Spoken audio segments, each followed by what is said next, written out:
gave a copy of the vault cracking software to my editor. Now he's on the hook for 20 grand. Sorry, Tony.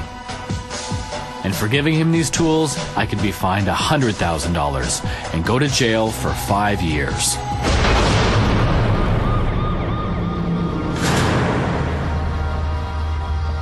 What we saw in the U.S. is that there was a real pressure to lock down every possible right. It becomes a question, are we talking about updating copyright for the 21st century, or are we talking about actually using this fear of copyright to bring forward a radical rewriting of copyright, so you actually have copyright in areas that would never be before? So let's look at the American record. Lawsuits against 10-year-olds, subpoenas delivered at schools against stroke victims, against dead people. You can't put locks on your citizens. The Honorable Minister of Industry. I think it's only fair. When you're online, it's easy to find out who you are. Okay? We have the date, the name, the address, and all the 2,000 songs that you had up on your computer illegally. Okay? And you can get 5 years in jail and $250,000 fines for every single song you steal. Isn't that a little overboard? No, the reason why, because there's a thing called intellectual property. Intellectual property is the property of somebody's mind, okay? If I write a song about love, my unique expression about love is my property, okay? I don't own the rights to the concept of love. I wish I did. That becomes my property. I have a copyright that lasts for my life plus 70 years. How many of you guys here actually do download music off the internet right now? Tell the truth. Do you guys, like, how many of you guys actually think that when you're downloading your music that you're stealing it? Since the internet came along, the entertainment lobby in the United States has pushed the government towards tougher and tougher laws, leading to lawsuits being filed against more than 24,000 American citizens. My name is Dave Grubel. Ray J. Schwartz. I live in Colleyville, Texas. I live in New York City. My family has been sued by the RIAA. They had about 9 or so songs targeted on there that we'd allegedly downloaded. They threaten you with a very large sum of money. And they wanted somewhere around $4,500 to settle. Hundreds, thousands. I could be charged at a minimum $750 per song, all the way up to $150,000 per song. Now they're going after my kids. They're going after people on welfare. They're going after people on disability. They're going after people that don't have anything. Most of these people were forced to settle. They couldn't afford to face the RIAA in court. So without being found guilty of anything, they lost thousands of dollars, and not a penny went to the artists that were supposedly being defended. But when Jamie Thomas, a single mom in Minnesota, refused to settle, she ended up in court accused of downloading 24 songs, the equivalent of 2 greatest hits albums. Okay. Let's listen to her playlist of shame.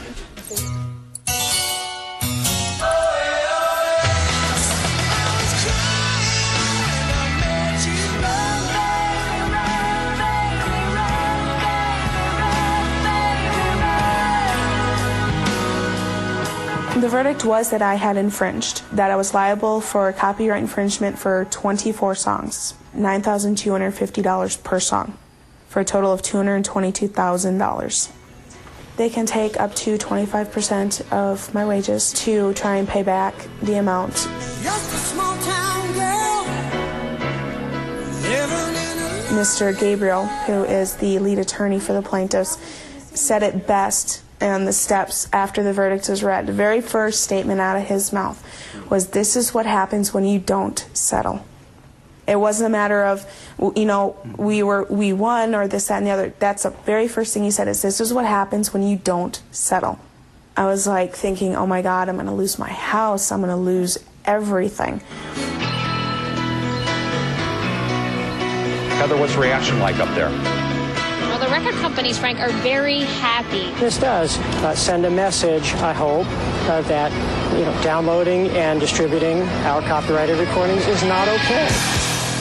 You know, I love Journey as much as the next person, but seriously, How far should industry be permitted to go to protect 24 songs that you can buy for $8.99 at Safeway? And I don't know these debts, so if you have any questions... Why shouldn't they be wiretapping this apartment? After all, here we are talking about means by which music may be stolen. You know, before the radio and the record came along, the only way that people made money from making music was by standing in a hall and being charismatic.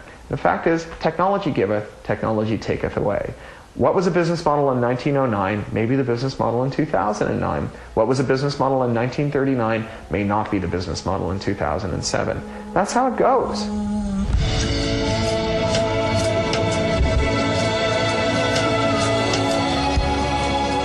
In 2007, the business model of music was completely rewritten. Radiohead, the biggest band in the world, left the record label EMI to release their next album on the internet. And they let their fans decide how much to pay for it.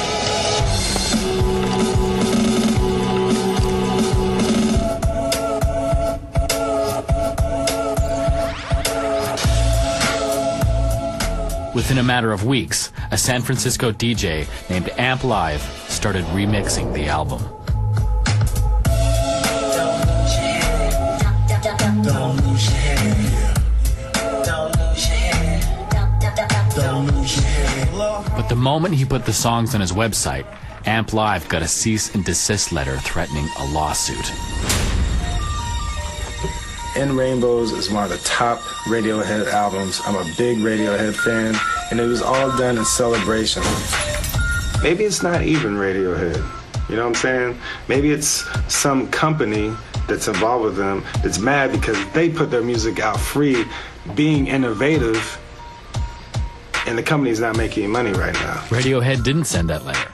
It was the company they sold their publishing rights to, Warner Chappell, the same people who own Happy Birthday. But Radiohead was now independent, and they called the shots. They told Warner to back off. Big thanks to all the people who are sending in those YouTube clips. I love Radiohead. No, I love Radiohead more. I love Apply. And Radiohead kept going, releasing the raw studio sessions of their singles and then their videos, so fans could make their own Radiohead songs. And just like that, the wall fell down between musicians, remixers, and fans. The music industry had refused to evolve, so we evolved for them. Hello, my name is Greg Gillis in this cubicle, and outside of here, everyone knows me as Girl Talk. It is Friday, and I'll be leaving in a few minutes to play in front of 400 kids who like my sample-based collage music. It's Friday night, and we're going to see Girl Talk. Show these titans, these music titans, these big-ass companies, show them where the real power lies at, man. It lies with us. Don't buy that shit.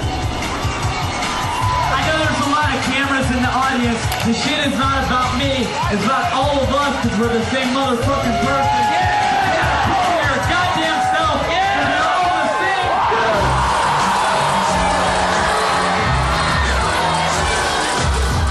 Things like my album, I don't think would get heard that well without the internet and MySpace.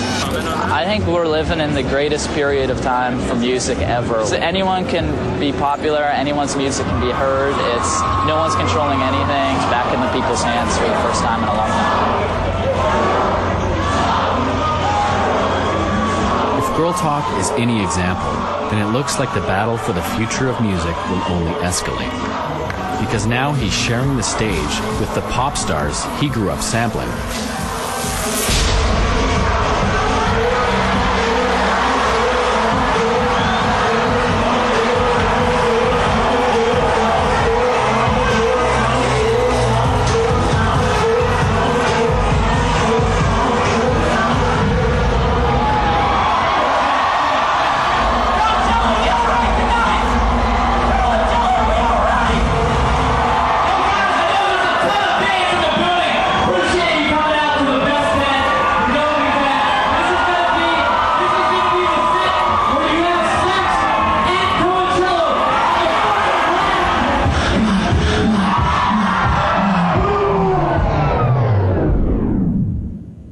Sorry, I'd love to keep playing this music, but I can't.